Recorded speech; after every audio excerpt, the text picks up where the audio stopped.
Бажаю здоров'я, шановні українці. Провів сьогодні перше засідання Ставки після усіх важливих візитів, зустрічей і рішень, оборонних рішень, над якими ми працювали доволі довго, і ось отримуємо їх у взаємодії з партнерами. Передусім, це стосується авіаційної коаліції сучасних винищувачів для України. Ми робимо все, щоб скоротити час до результату, до появи в українському небі нових і потужних літаків з українськими пілотами. Зрозуміло, що цей глобальний крок дозволить розширити наші оборонні можливості, бо лише із потужними літаками система протиповітряної оборони стає повноцінною. А з іншого боку, перший же український F-16 стане одним із найсильніших сигналів від світу, що Росія через її ж агресію лише втрачатиме, буде слабшою, ставатиме ще більш ізольованою. Це буде сигнал, що російський терор програв, а наш світ, який заснований на повазі до незалежних націй і до права народів самим обирати свій шлях, вистояв. Ми підготуємо всю необхідну базу, щоб такий наш авіаційний перехід відбувся максимально швидко і ефективно. Наші воїни вже довели, що можуть оволодіти сучасною зброєю так результативно, як від нас навіть не очікували. І з літаками, я впевнений, буде так само успішно. Головне – швидкість, тренування і постачання, тобто час, який мине між рішеннями і реальним захистом нашого неба. Сьогодні на Ставці, як і завжди, заслухав звіти командувачів, главкома, керівника ГУР щодо поточної ситуації на фронті, нашої протидії окупанту і тих можливостей, які Росія збирається використати проти нас. Знаємо, чим відповідати. В тому числі це стосується ракетної загрози та постійного терору дронами камікадзе. Зараз Росія все частіше вдається до таких званих комбінованих ударів, різні типи ракет, різні типи дронів. Дякую нашим повітряним силам, усім нашим захисникам неба, нашій розвідці за те, що наш захист вдосконалюється швидше, ніж Росія встигає змінювати свою тактику терору.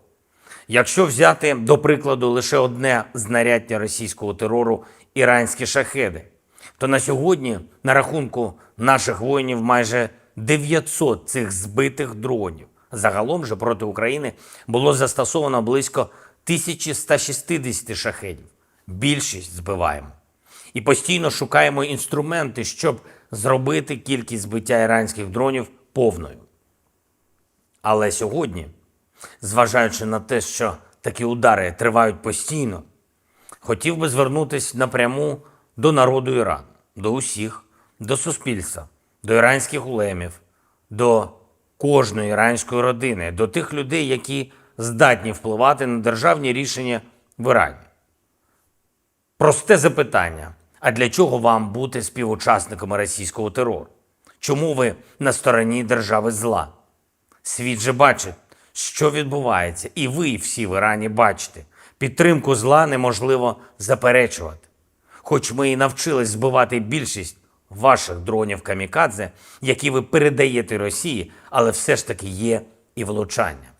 Коли іранський дрон вбиває вагітну українську дівчину разом з її чоловіком у них вдома, то для чого це вам, матері і батьки в Ірані?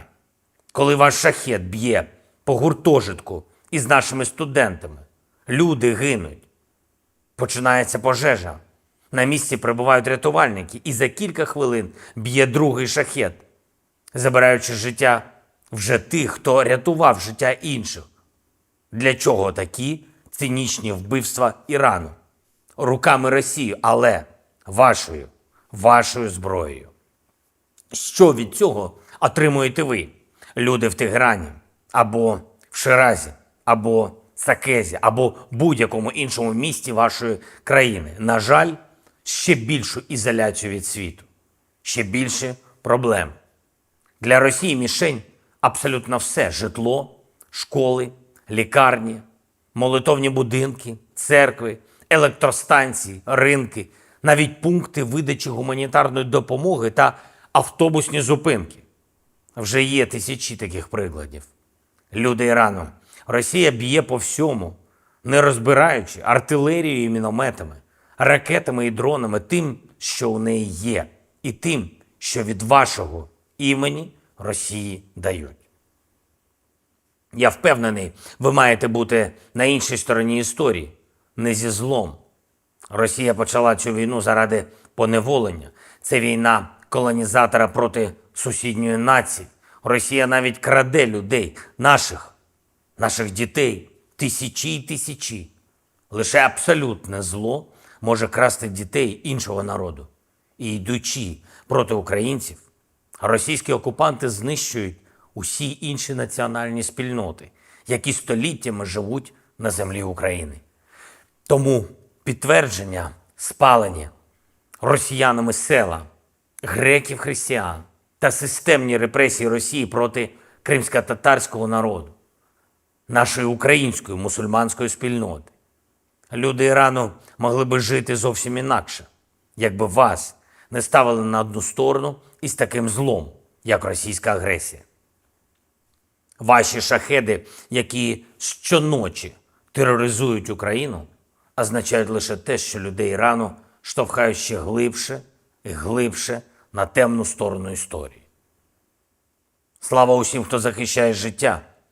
Дякую всім світі, хто допомагає посилювати нашу ППО, нашу авіацію і рятувати наших людей від російського терору.